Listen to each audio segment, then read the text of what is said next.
Hello வணக்கம். இது உங்கள் சிவி ஜோன். எல்லாரும் எப்படி இருக்கீங்க? இன்றைக்கி பார்த்தீங்கன்னா ஒரு சம்பவம் நடந்துச்சு. அதாவது எப்பயுமே வந்து இந்த எவிக்ஷன் கார்டை வச்சு தான் வந்துட்டு விஜய்ஸ் வந்துட்டு இவங்க தான் எவிக்டன் அப்படி சொல்லுவாங்க. இந்த வாட்டி வந்து ஒரு ட்விஸ்ட்டை கொடுத்துட்டார். என்னென்னா இது வந்து இந்த வாரம் அந்த வீக்லி டாஸ்கில் வந்துட்டு ஸ்கூல் டாஸ்க் வந்த ஒரு காரணத்தினால எல்லார் கையிலையும் ஒரு சீட்டு மாதிரி ஒரு இது அவங்க நேம் பொறிக்கப்பட்ட ஒரு சின்ன பிளாஸ்டிக் அட்டை மாதிரி கொடுத்துட்டாங்க. அதில் ஒரு நம்பர் இருக்குது. இந்த நம்பர் வந்துட்டு வெளியில் இருக்கும். நம்ம வந்துட்டு தேர்ச்சி பெற்றோமா இல்லையான்னு சொல்லிட்டு போய் பார்ப்போம் பார்த்தீங்கன்னா அந்த போர்டில். அதை மாதிரி போய் எல்லாருமே போய் பார்க்குறாங்க. அதாவது நாமினேஷன்ஸில் வந்து 13 பேர் போய் பார்க்குறாங்க.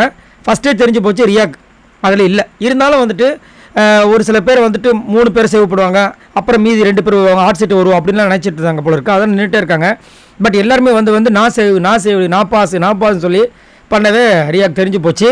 ஓ அப்போது பலியாடு நான் தான் அப்படின்ட்டு ரொம்ப ஃபீல் பண்ணாங்க. கிட்ட யாருமே நெருங்க விடலை. ஒரு நிமிஷம் இருங்கன்றாங்க. ஏன் காரணம்னா எல்லாருமே நாமினேட் பண்ணாங்க. செம்ம காண்டாய் தான் நாமினேட் பண்ணாங்க. அது மட்டும் இல்லாமல் அவங்களோட செயல்கள் வந்துட்டு பாய்ஸ் அதிகப்படியாக தாக்குற மாதிரி இருந்துச்சு. ஆனால் அவங்க உண்மையாக இருந்தாங்க. அங்கே ஒரு விஷயம் பண்ணணும், பிக் பாஸ்குள்ளே வந்திருக்கோம், நிறைய பேர் வந்துட்டு மொக்கையாக இருக்காங்க, மிச்சம்லாம் சாப்பிட்டுட்டு இருக்காங்க, நம்ம அந்த மாதிரி இருந்துடக்கூடாதுன்னு சொல்லிட்டு அவங்களால என்ன முடியுமோ அவங்களால, அதாவது வேஷம் போட்டு இப்போது நம்ம ரஞ்சித் சார் மாதிரி சேஃப் கேமும் விளாட்லாம்.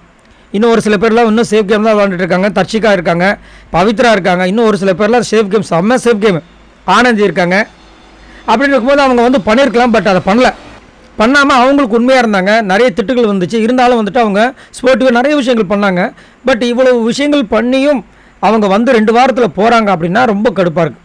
அது மட்டும் இல்லாமல் இன்னொரு சாபக்கேடுன்னு ஒன்று சொல்லலாம். என்னென்னா யாரெல்லாம் வெளியே வந்து பிக் பாஸை பற்றி தரக்குறைவாக பிக் பாஸ் ரிவ்யூ அப்படின்ற விஷயங்கள் பண்ணாங்களோ அவங்க எல்லாமே வந்து ஒரு வாரத்தில் போன மாதிரி ஒரு விஷயம் போயிட்டுருக்கு. இது ரூமராக இதில் உண்மையானு தெரியல. ஏன்னா ஃபஸ்ட்டு வாரம் பார்த்தீங்கன்னா ஃபேட்மேன் ரவீந்தர் போயிருப்பார், அவர் பிக் பாஸ் ரிவ்யூவர். இப்போ இவங்க பிக் பாஸ் ரிவ்யூவர். இதுக்கு முன்னாடி பார்த்தீங்கன்னா அபிஷேக், அவர் பிக் பாஸை பற்றி பேசினவர், அவரும் டப்புன்னு வெளியே போயிட்டார். இந்த மாதிரி நிறைய பேர். அதேமாதிரி நம்ம கூல் சுரேஷ் ஒரு வாட்டி பிக் பாஸை பற்றி தப்பாக பேசியிருப்பார், அவருமே போகும்போது செம்ம கலாய்ச்சதை அமிச்சாங்க. ஸோ இந்த மாதிரி வேணுட்டுமே கூப்பிட்டு உள்ளே வச்சு அசிங்கப்படுத்தி அனுப்புகிறாங்களா அப்படின்ற விஷயங்கள் தெரியல. எது எப்படியோ இந்த வாட்டி ரியா எவிட்டாக இருக்காங்க. நீங்கள் சொல்லுங்கள், ரியா எவிட் ஆனது கரெக்டுன்னு நினைக்கிறீங்களா, தவறுன்னு நினைக்கிறீங்களா? மறக்காமல் கமெண்ட்ஸ் பண்ணுங்கள். பாய் நண்பர்களே.